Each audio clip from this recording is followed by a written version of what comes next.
1 Corinthians 11, and we started it last week where he says there in verse 2, I praise you, brothers and sisters, that you remember me in all things and keep the traditions just as I delivered them to you. Traditions, those things that are handed down. And of course the Bible speaks of more than one kind of tradition.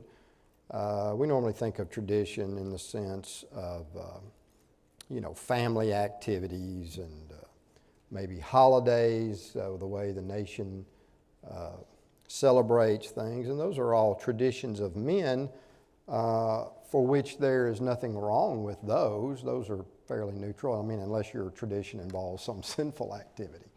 But by and large, those are neutral activities, traditions of men, but there are obviously traditions of men that are sinful, those things that would either include acts of sinfulness or those kinds of traditions in religion that would contradict or violate the Word of God. But here Paul is talking about as an inspired man, he revealed the will of God to them. That's the tradition he's talking about. You see the word used the same way in 2 Thessalonians chapter 3, verse 6. In a bad way religiously, you see it in Matthew 15, where Jesus talked about how, where the Pharisees accused Jesus' disciples of transgressing the tradition of the elders, but Jesus said, well, you transgress the commandment of God by your tradition. And then he gets into this order here because of our context that's coming up. I want you to know that the head of every man is Christ, the head of woman is man, and the head of Christ is God. And our God is certainly a God of authority and always has been. I mean, from the very beginning, right? He created man, he created woman, and he set authority out. Man was to be the spiritual leader of his home. He failed miserably in that. At the very beginning, he let his wife take the lead, spiritually speaking. God's always been a God of authority. And so we see that here as he lays this out before he gets into this next section. Well, here's the thing. Let's read it, and then we'll come back and talk about it. Every man praying or prophesying, having his head covered, dishonors his head, brings shame or disgrace. But every woman who prays or prophesies with her head uncovered dishonors her head, for that is one and the same as if her head were shaved. For if a woman is not covered, let her also be shorn. But if it is shameful for...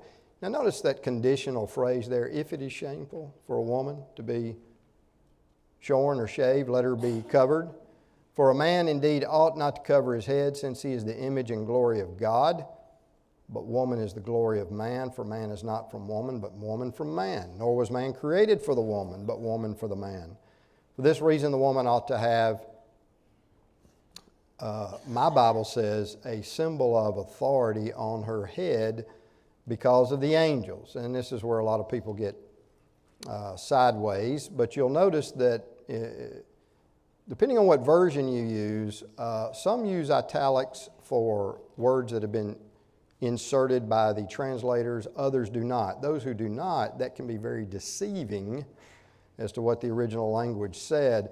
But in my Bible, the New King James, a symbol of, and even the word her, are italicized. That is, they were not in the original Greek language. Nevertheless, neither is man independent of woman, nor woman independent of man in the Lord. For as a woman came from man, even so man also comes through woman, but all things are from God. Judge among yourselves, is it proper for a woman to pray to God with her head uncovered? Does not even nature itself teach you that if a man has long hair, it is a dishonor to him? Well, okay, what does he mean by that? Nature. Well, we'll get to that, but I can guarantee you that if I don't go get well, maybe not at my age, but for those of you that are younger men, if you don't go get your hair cut, what's going to happen to it? It's going to keep growing and getting longer. So in that sense, if you're thinking nature, no. And in fact, many cultures throughout the centuries when men have had long hair.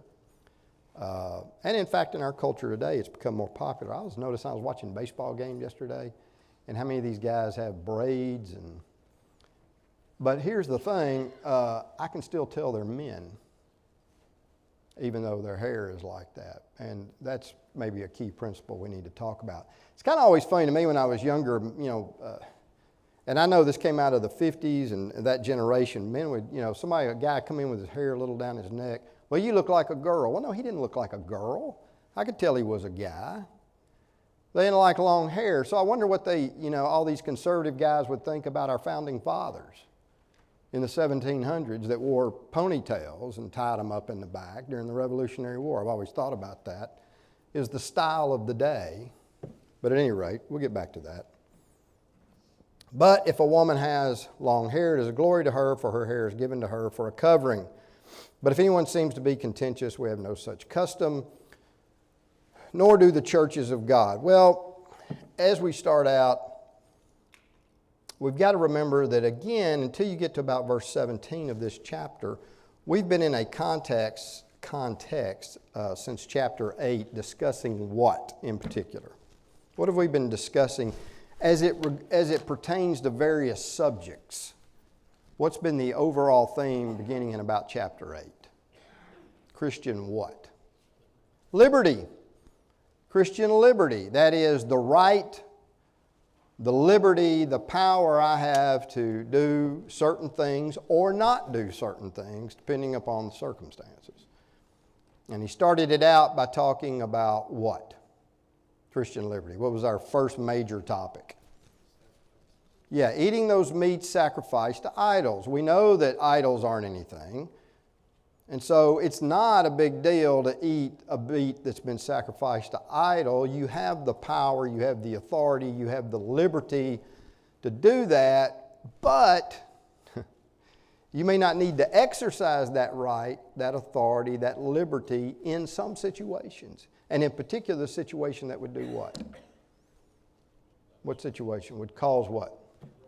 Cause your brother to stumble, that is to sin, or maybe even send the wrong message to those outside the body of Christ. We're going to see that here too, in this context. But in a circumstance where you would really be setting the wrong example for somebody that it might bother. And so then we got into what? What did he talk about in chapter, was it 9, 10, 9? After he's talked about meats as sacrifice to idols, what did he talk about in 9, The preacher's right, power, authority to do what? Yeah, to live of the gospel, to be paid. And yet Paul said, well, in y'all's case, I didn't do what? He said, I didn't exercise that right, that liberty, that power. And he did so for various reasons. But he didn't always do that. We know that he took pay from who? When I say pay, he took support from who? What church in particular? Philippi. He took support from them. So, different circumstances, different situations called for different approaches with our Christian liberty and our right to do things. Now, so we get to this section, and he's still talking about Christian liberty. And here he's talking about head coverings. And the words here in the Greek for head coverings are, in that time frame, not hats. They're not yarmulkes. They're not bows. They're what? They're veils of some kind. And there's different kinds. Some, they're just cloth wrapped over the head, but some, everything was covered except, well, you even see it today in the Middle East. You see what? See those things where all you can see of the woman is what? Her eyes. It's kind of creepy to me, but that's just my opinion culturally. And here's the thing. When you get into this text, does he start out commanding these things? Does he say, okay, here's a command for you that I need y'all to do. This is from God. I need y'all to start doing this. Is that the way this text starts out to you? What is assumed in the context? What is assumed in the context? So what's going on here? Well, they're already wearing them. In this culture, this is what's already going on. You say, well, how do you know it's a cultural thing? Well, it's already happening. He's not proscribing something. He is controlling, trying to correct something, trying to give some direction on something that's already happened or going on. No different from the holy kiss, as we mentioned a week or two ago. It's a greeting that we don't use, but certainly they did in that culture, and it needed to be regulated. So, then we have this situation, of course, of prophesying, which we no longer have women prophets, or any prophets for that matter, man or woman. We no longer have spiritual gifts. But every man praying or prophesying having his head covered dishonors his head. Well, that's interesting to me because most of the writers I read said that the Jews of the day, the Jewish culture, the men wore head coverings in their worship, whereas in the Greek culture they did not. So that's kind of odd. So cultures are different. But he says, as far as it goes, men dishonor their head if they're covered. And we'll get back to talking about whether these principles, how far they go back and whether or not they're just cultural or not. But we'll wait till we get down to about verse 10 or so. And so, if you read various commentators, and again, I don't think you have to know all the cultural background to understand this chapter, but it is helpful. Most who have studied it say that in Corinth in that day and age, women wore head coverings and veils for a couple of reasons. Mainly it showed their submission to their husbands and that they were virtuous women who did not wear veils in that culture in that day and who also shaved their heads during that day. Prostitutes, women of ill repute. Certainly if you went to the temple of Aphrodite, to those 1,000 prostitutes. And so here you got a problem of identifying with that kind of behavior. I've read several commentators and you get some difference of opinion, but where was this praying or prophesying with these women? Where was this happening?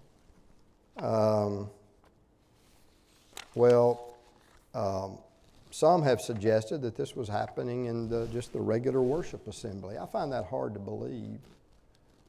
Based on what? I find that position hard to take, that these women are praying or prophesying at all in a mixed assembly of men and women. And why would I say that? Well, it contradicts about 3 chapters over, 1 Corinthians 14 and also 1 Timothy 2. Now, to their credit, I've read some commentators that say, well, I think this is in the regular worship assembly, but since there's no longer, spiritual gifts, we don't have this problem anymore. Well, still, I think that'd be a hard stretch to take that position. Certainly she could be praying or prophesying in the accompaniment of other women, children. But notice he says if she does it uncovered, it's one and the same as if her head is shaved. And again, that gets back to this whole thing about the culture of the day in Corinth. Kaufman says this: anytime that Christian men or women adopt styles, whether of clothing or hair, which are widely accepted as immoral, antisocial, anti-establishment, or any manner degrading, such actions constitute a violation of what is taught here. Willis goes on to say that Christians should recognize the social customs of their day and not to obnoxiously violate these customs. And we, people generally that do that, that's their whole purpose, to be antisocial, to go against, quote, the establishment. That is not the role of a Christian. Now think about the 60s. Coming out of the 50s, certainly it was the hairstyle of men to be short, right? So what happened in the 60s? You wanted to rebel and be the, what did we call them? What did they call them? Hippies. Because, everybody, the men wore their hair long. It showed that they were anti-establishment. That's not the way of Christ. That's not the way you influence people for good. Is to just go out of your way to be obnoxiously different from the culture around you. We need to be aware of that. So if these women in Corinth, these Christian women, well, you're going to have a hard time showing the people of Corinth that you're a submissive woman to your husband and a woman of good reputation if you're going to look like, well, I wonder if any mothers in our day and age have ever looked at their teenage daughter and said, what? You look like a what? You're dressed like a prostitute. Right? Brother Greg, we yeah. have a movement called the feminist movement, and they are very obvious in the way they dress and what they're bald, they shave their head. Yeah, and we see that in the the transsexual movement, the lesbianism. You see women. It's sad. There used to be it's not funny anymore, but it was funny at the time. Several years ago, Saturday Night Live used to have a skit about Pat, the androgynous person. You remember that? Where they had this woman dressed up, but you couldn't tell whether it was a man or a woman. And the whole skit, everything was written, and the repartee that went between her and whoever she was talking to was they were trying to figure out whether she was a man or a woman. But every time she'd answer a question, it could be an answer that would go either way. And it really was funny. But it's not funny anymore. Because you literally sometimes can't tell the difference between men and women. And if this chapter teaches us anything, you need to be able to tell the difference between the two.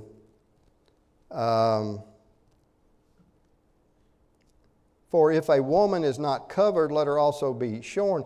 But if it is shameful for a woman to be shaved or shorn, let her be covered. Well, in that culture, see, notice the conditional statement. If it is a shame for that, then let her be. I've seen styles on women and men today where they shave a little part of their head here and the hair is long over there. I can still tell whether they're men or women. Some of it looks pretty good, some of it doesn't. Some of it's just bad haircuts. But, nevertheless, for a man indeed ought not to cover his head, since now notice it's interesting here the terms he uses. He says man is the image and glory of God. Well, was woman created in the image of God? Yes.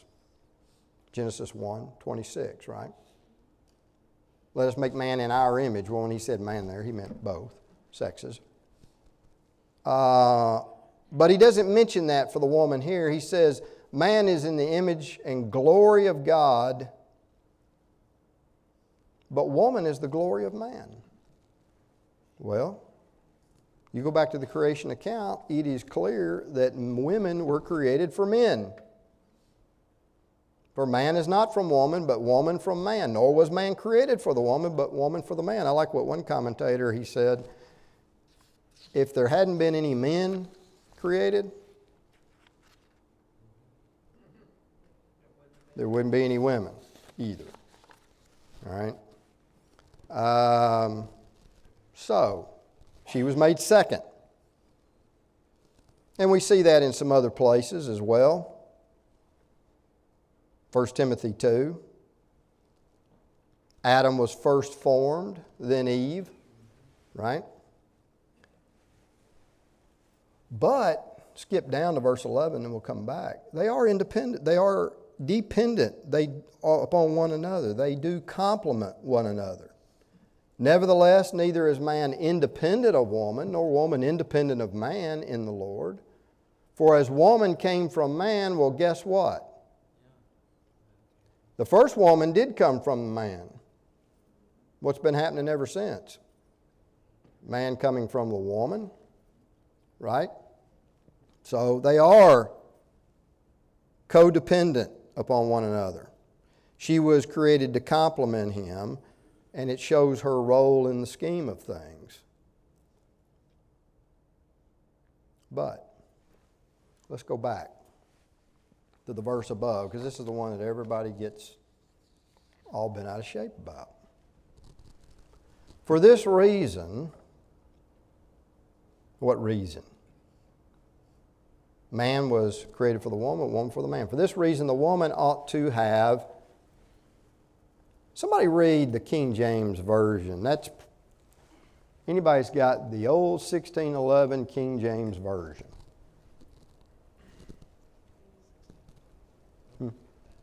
What? Well, you wouldn't have the 1611. There's been a lot of revisions to it since then. That is true. If we had the 1611 one, we probably wouldn't understand it. But anyway, you know what I mean. For this cause ought the woman to have power on her head because of the angel. Okay. So now that reads differently from all these others. For this reason, a woman ought to have what? Power over her head. The King James Version in that particular verse did not interject the translator's what? Opinion or interpretation. And when you get those italics, there's certainly nothing wrong with translators inserting a word here and there to help the flow, because the Greek language was written, we would say backwards, probably. And so sometimes it's very difficult to translate into English.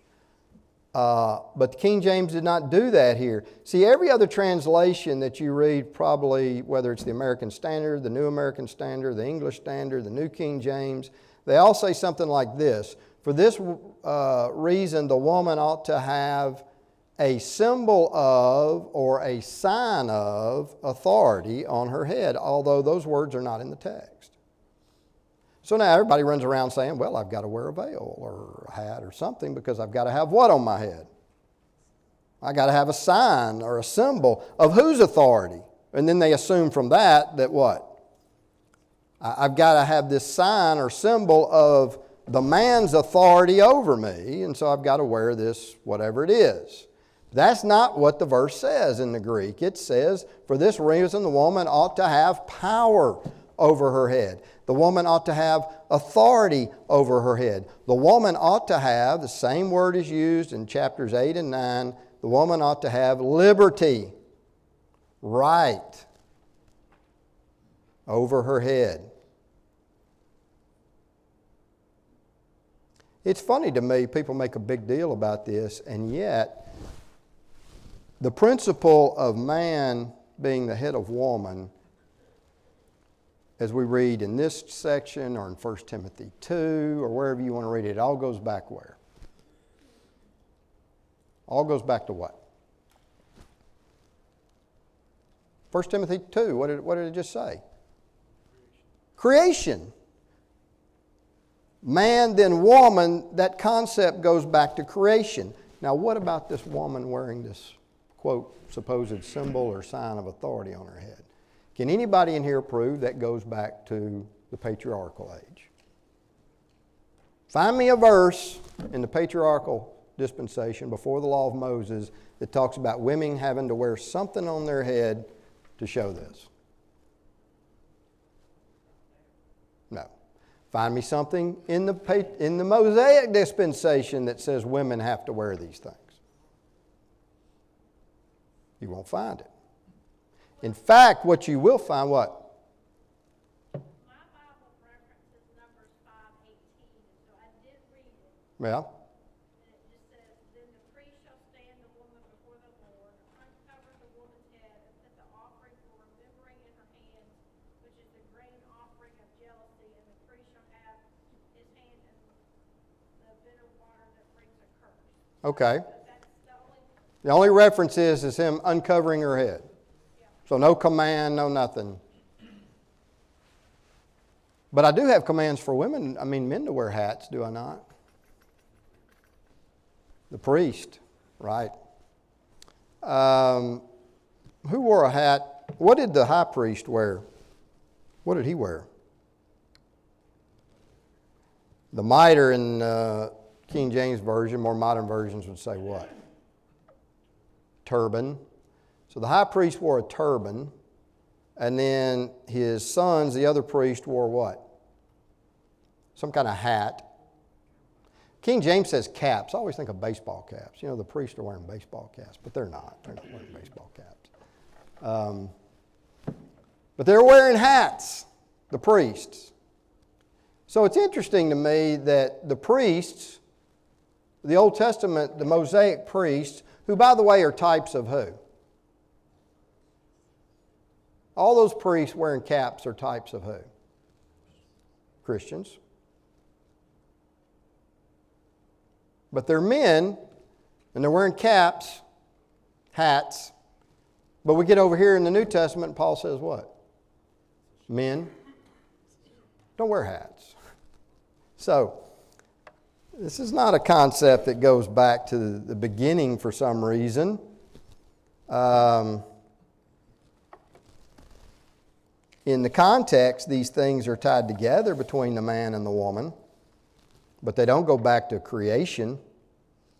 We have nothing about Eve wearing a head covering. In fact, Adam and Eve were what?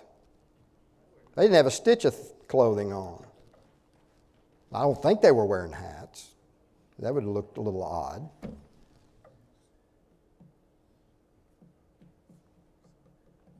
So, we are talking about the headship of man, male leadership in this context. But that also goes back to the previous two dispensations, that part of it. So, getting to this word, liberty. Again, this definition of the Greek word means for power in the King James or authority in the New King James. Authority, jurisdiction, liberty, power, or right. Freedom of action, right to act, power of choice.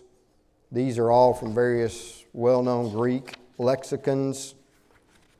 And we see the same word used in those contexts with meat offered to idols and in the preacher preaching.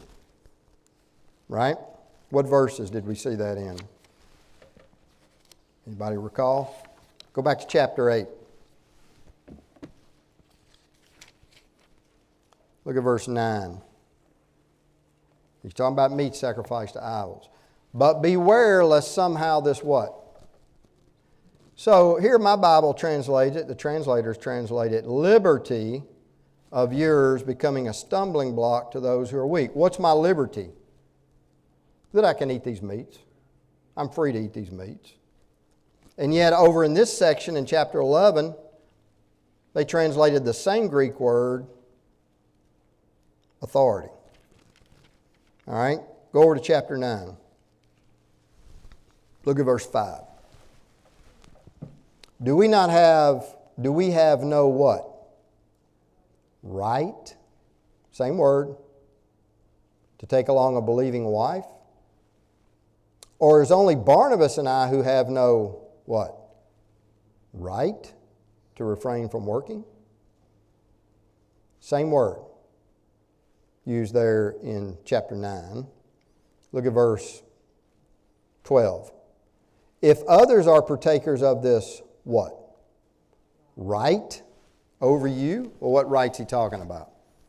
His right or liberty to do what? To be paid. To be paid. So, same word. Right, liberty, authority, power.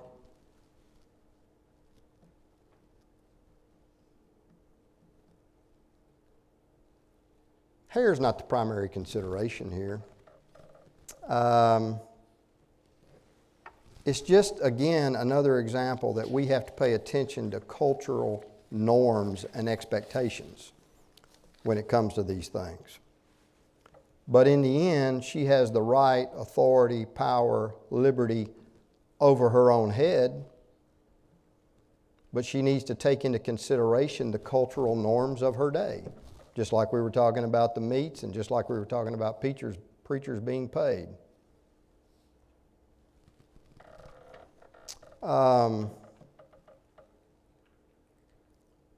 Judge among yourselves, is it proper for a woman to pray to God with her head uncovered? Does not even nature itself. That Greek word phusis can mean different things. That which is natural by condition, that which is natural by characteristic or conscience, and that which is natural by long-standing habit.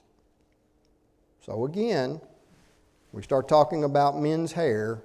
As I said before, what's going to happen if I don't cut mine? Or at least a younger man doesn't cut his? What's going to happen? It's going to grow long. Look, we have examples of this in the Old Testament. Name me some people with long hair in the Old Testament. Absalom. Samson. Who else? Who else was a Nazirite besides Samson? Probably one of the greatest, the last and greatest prophet of the Old Testament. Before the kings, time of the kings. Judge, last greatest judge, not prophet. Samuel. Samuel was a Nazirite. So if you'd have seen Samuel, you'd have seen a guy with really long hair. I saw a movie one time that did a good job of portraying that. I think it had the scene in there where he cut Agag into pieces. It seemed like I remember this guy swinging this sword and he had hair, really long, wild looking. Long hair. That's what's going to happen. So it would appear then here that this word is being used in that context. Nature, Mother Nature, if you want to use that term, doesn't teach me that it's a shame or a dishonor for a man to have long hair. What teaches me that it's a shame for a man to have long hair is if it's of long-standing practice. It's part of my culture that says it's shameful. Okay? But in Corinth, during the day, what was the style for women? What made for a chaste and virtuous woman? Not only that she had a head covering or veil, but she had what? Long hair. It was culturally acceptable and normal for women to have long hair. Well, now some of you women got a problem. Because I see some short hairdos out here.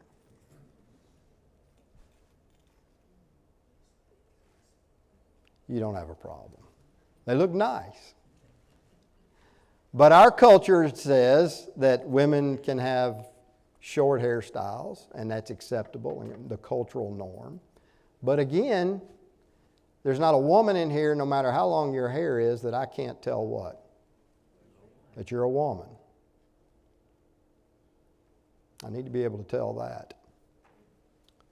It's very important. But we need to be aware, again, of these cultural norms. Mm-hmm.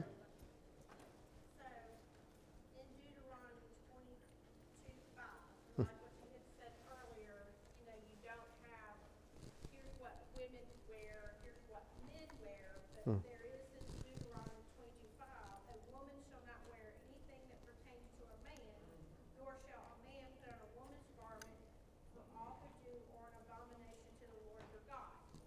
Now, just again, I'm not from that time frame, but most everybody wore the same, clothes. And Who wore the same clothes? cloaks, just Oh, I see what you're saying. Yeah. I think the idea there, first of all, that is a direct command under the old law. But I think what he's saying there again, men aren't to be dressing up like women. We got whole TV shows with that now, right? Yeah. And women aren't supposed to be dressing up like men. Now, does that mean you can't, put on your husband's coat to go out and get the paper? No, I don't think so. I still know what, you're a woman.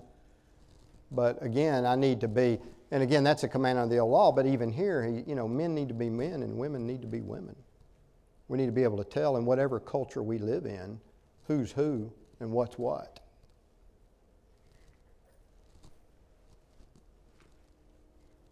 There's a communist country that sends athletes to the Olympics every 4 years that I promise I cannot tell whether they're men or women. I think about the Chinese Olympic teams sometimes. They all cut their hair the same. You ever notice that? I mean, I don't really know. I can't tell. And they're all on steroids too, and performance-enhancing drugs. So, but I can't tell the difference in them. But they want that in a communist country. Because one thing communism cannot stand is individuality and anybody standing out that looks different. So everybody's got to look the same.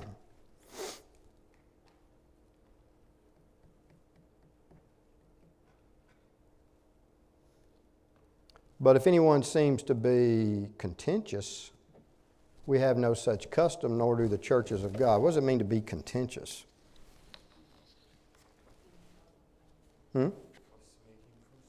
Yeah, somebody likes to fight and fuss. It's not the custom of the church to fight over matters of liberty and freedom. The woman has liberty over her head, power over her head, but she still needs to be considerate as what's proper in her culture. And men do as well. And if you live in a culture where head covering symbolizes submission, well, then you need to wear one. Do we live in a culture where head covering symbolizes submission to either husband or Christ? No.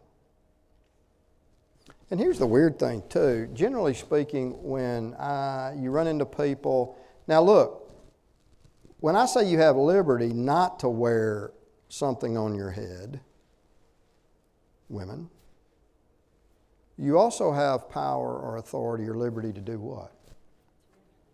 To wear something on your head. So, if you want to wear a hat, like Miss Julia over here, who always looks good in a hat. If you're the kind of woman that looks good in a hat, then wear your hat. But that's not something that can be bound on other women. And certainly somebody shouldn't tell you you can't wear it. But don't think for a moment that wearing a hat is the same thing as the head covering in 1 Corinthians chapter 11, because it's not. That's not what the passage says. It wasn't talking about women in Corinth wearing hats like the women I saw on the Kentucky Derby yesterday, wearing hats big enough that you wouldn't be able to see the preacher if they sat in front of you. That's not what they were wearing in Corinth. They were wearing veils. So, if you are a believer that 1 Corinthians 11 is not a cultural norm but is a command in the New Testament, which there's nothing commanded in the chapter. There's a practice that's regulated, but you won't find a command other than that she has power or authority over her own head. But if you believe that, then you need to quit wearing your hat and start wearing a veil.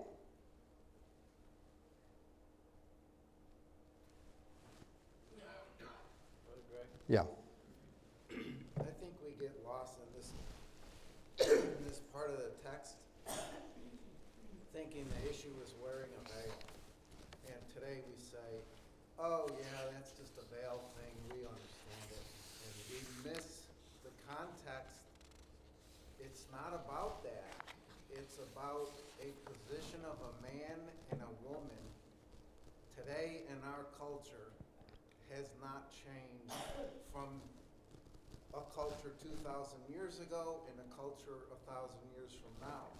There is the context of there is a man and a woman as Christians. What is our role? How should we act? How should we appear? It's not about a veil. It's about that. And we have the same issue in our culture today. Satan is trying to destroy the role of man and woman and tear down family and tear down everything that God has designed. And that's what he's talking about. And then you got to consider the liberty. So it's not an easy thing, but we focus on veil. Yeah.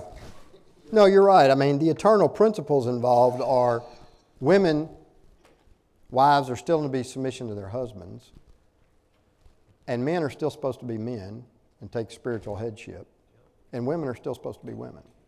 And in whatever your culture is, people need to know what you are, what you stand for. All right, we'll pick up here next week.